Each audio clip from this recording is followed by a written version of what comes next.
Narsapuram MP రఘురామకు NDA కూటమిలో కోరుకున్న seat దక్కకపోవడం ఇప్పుడు రాష్ట్రంలో హాట్ టాపిక్ గా మారింది. నర్సాపురం నుంచి బీజేపీ తరపున రఘురామకృష్ణంరాజే పోటీ చేస్తారని అందరూ భావించారు. అయితే అనూహ్యంగా చివరి నిమిషంలో భూపతిరాజు శ్రీనివాస వర్మకి టికెట్ దక్కింది.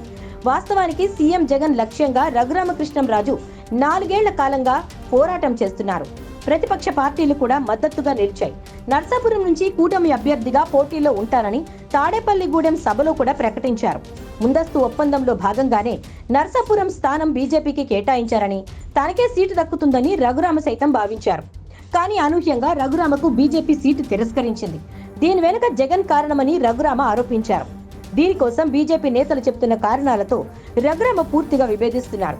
వైసీపీ ఎమ్మెల్యే వరప్రసాద్ ను చివరి నిమిషంలో బీజేపీలో చేర్చుకుని సీట్ ఇచ్చిన విషయం గుర్తు చేస్తున్నారు.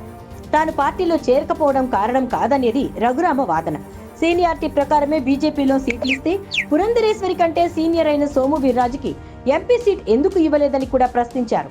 టీడీపీ నుంచి తనకు విజయనగరం ఉండిలో ఏదో ఒక స్థానం ఇస్తున్నట్టుగా అవకాశం ఉందనే ప్రచారం పైన కీలక వ్యాఖ్యలు చేశారు.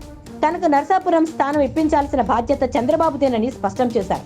తనకు సీట్ ఇప్పించలేని వ్యక్తి పోలవరం కడతారని, కేంద్రంతో పోరాటం చేసి రాష్ట్రానికి అన్ని సాధిస్తారంటే ఎలా నమ్ముతారని రఘురామ చేసిన వ్యాఖ్యలు సంచలనంగా మారాయి.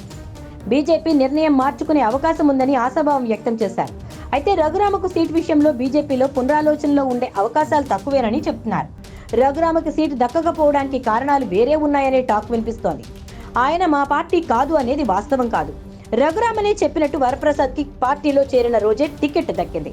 అలానే రఘురామకి కాషాయ కండువా కప్పి సీట్ ఇవ్వచ్చు. తెలంగాణలో సైతం పలువురు ఇతర పార్టీ నేతలని అలానే చేర్చుకుని సీట్లు ఇచ్చారు. అయితే అమిత్ షా చేసిన వ్యాఖ్యలు రఘురామకి సీటు దక్కకుండా చేశాయని అంటున్నారు. ఆ నేతలతో అమిత్ షా సీట్ల గురించి చర్చించే సమయంలో రఘురామ ప్రస్తావన రాగా కొత్తగా ఎవరిని చేర్చుకుని టికెట్ ఇవ్వొద్దని అమిత్ షా చెప్పినట్టు ప్రచారం సాగుతోంది. ముందే చెప్పినట్టు ఇది వాస్తవం అయ్యే ఛాన్స్ లేదని అంటున్నారు. అమిత్ షా పరోక్షంగా బీజేపీ నేతలకు చేసిన సూచన వెనుక అసలు కారణం వేరే ఉందని అంటున్నారు.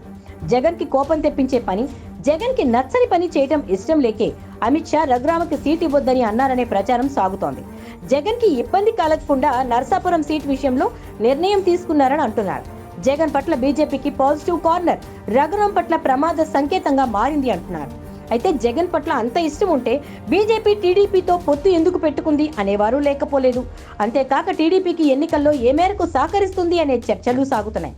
ఏదేమైనా రఘురామకి సీటు దక్కకపోవడం, ఆ తర్వాత బీజేపీ టీడీపీ పట్ల ఆయన చేసిన వ్యాఖ్యలు ఏపీ రాజకీయాల్లో కొంతవరకు ప్రకంపనలు రేపుతున్నాయి.